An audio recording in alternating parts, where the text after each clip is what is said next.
ఇది మా పాప ఇష్టంగా హాస్టల్ నుంచి తెచ్చుకున్నా అన్న పక్క పెట్టుకుంటున్నారు. ఉమ్.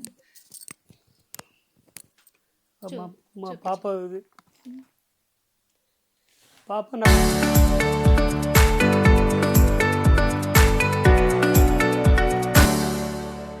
పక్కకున్నట్టు అనిపిస్తుంది. మీరు పెట్టుకుంటున్నారా ఆ, ఇప్పుడు పక్కన? ఆ. ఉమ్. ఈ ఈ దాంట్లో మా వైఫ్ ఇక్కడ వర్క్ చేసుకునేది, వైఫ్ ఇక్కడ వర్క్ చేసుకునేది. ఆ. ఇక్కడ ఈ స్టోర్ రూమ్ లో గోల్డ్ డబ్బులు ఈ స్టోర్ రూమ్ లో పెట్టుకునేది. ఉమ్. ఉమ్. ఈ స్టోర్ రూమ్ లో ఈ అన్ని స్టోర్ రూమ్ ఇప్పుడు లో. పెట్టాను అన్ని సామాను ఉమ్. అని ఈ స్టోర్ రూమ్ లో పెట్టుకునేది. ఈ స్టోర్ రూమ్ లో పెట్టుకునేది. పెట్టుకొని లాక్ చేసుకొని అమ్మాయి ఇక్కడ పండుకుంటది కాబట్టి ఉమ్. ఇక్కడ విజయారెడ్డి గారు ఆ, ఉంటారు ఆ, ఈ ఇక్కడ రూమ్ లో.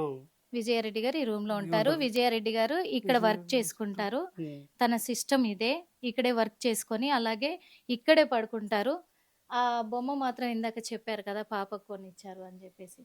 ఇప్పుడు తన పాప దూరం అవడంతో కూడా సురేందర్ రెడ్డి గారు ఆ పాపని అక్కడే ఈ బొమ్మని ఇక్కడ పెట్టుకొని తన కూతురులాగా ఫీల్ అవుతున్నారు. అందరు చాలా మంది చాలా రకాలుగా మాట్లాడారు కదా, పిల్లలు తన పిల్లలే కదా, ఎందుకు తను మాట్లాడలేకపోతున్నారు ఈరోజు దూరం అయినందుకు అని చెప్పేసి కూడా ఎంతో మంది ఎన్నో రకాలుగా మాట్లాడారు. అసలు ప్రేమ లేదా తండ్రికి అని చెప్పేసి చాలా మంది అన్నారు.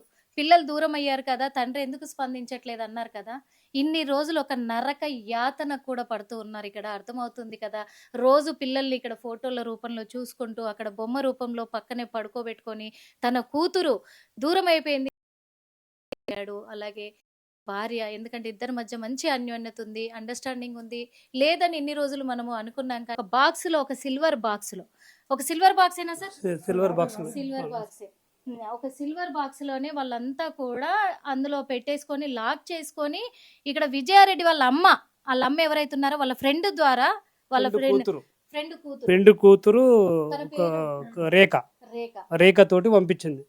ఆ రేఖ గిట్ట అడిగాను, రేఖ నువ్వు తీసుకుపోయినా సిస్టర్ అంటే తీసుకుపోయినా, నేను తీసుకుపోయి అదే రోజు బాడీస్ పోయిన తర్వాత నాకు ఇచ్చింది, తీసుకుపోయి మీరు కాశీ నుంచి వచ్చిన తర్వాత మళ్ళీ రిటర్న్ ఇచ్చేసిన అన్న.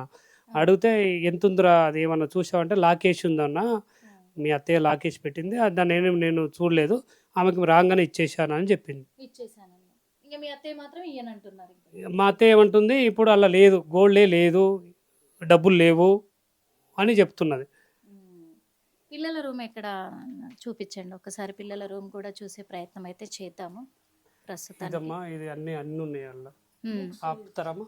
బుక్స్ అన్ని కూడా ఇక్కడ పిల్లల బుక్స్, పిల్లల బట్టలు, ఇక్కడ పిల్లలు ఉండే రూమ్ ఇదంతా కూడా, ఇదంతా ఇగో పిల్లల బుక్స్ అవన్నీ కూడా హాస్టల్ నుంచి తీసుకొచ్చానమ్మా. అన్ని హాస్టల్ నుంచి తీసుకొచ్చేసారు మొత్తం కూడా. అవన్నీ కూడా పిల్లల సూట్ కేసులు చూసాం కదా, వాళ్ళు హాస్టల్లో ఉంటారు కాబట్టి హాస్టల్ నుంచి తెచ్చేసుకున్నారు. తర్వాత సురేందర్ రెడ్డి గారు వెళ్ళి ఇవన్నీ కూడా తీసుకోవడం కూడా జరిగింది. పిల్లల రూము, ఈ రూమ్ లోకి మీరు వస్తూ ఉంటారా రోజు? వస్తానమ్మా. పిల్లలు ఉన్నప్పుడు ఈ రూమ్ లో పడుకుంటారమ్మా, పిల్లలు లేనప్పుడు మా అత్తయ్య పడుకుంటారు దీంట్లో. ఆమెకు సపరేట్ రూమ్ ఇది. మా అత్తయ్య మా పిల్లలు నేను లేకపోతే పిల్లలు మమ్మీతోటి ఉంటారు, నేనున్నప్పుడు పిల్లలు ఈ రూమ్ లో పడుకుంటారు. అంటే ఇప్పుడు ఈ ఇల్లంతా కూడా వాస్తవంగా చెప్పాలి అంటే పిల్లల దగ్గరికి మీరు ఎప్పుడో ఒకసారి వస్తూ ఉంటారు, దుబాయ్ నుంచి వచ్చినప్పుడు అలా గడుపుతూ ఉంటారు కదా. ఇప్పుడు ఇంట్లో ప్రస్తుతం మీరున్నారు, ఎలా నరకం అనిపిస్తుందమ్మా.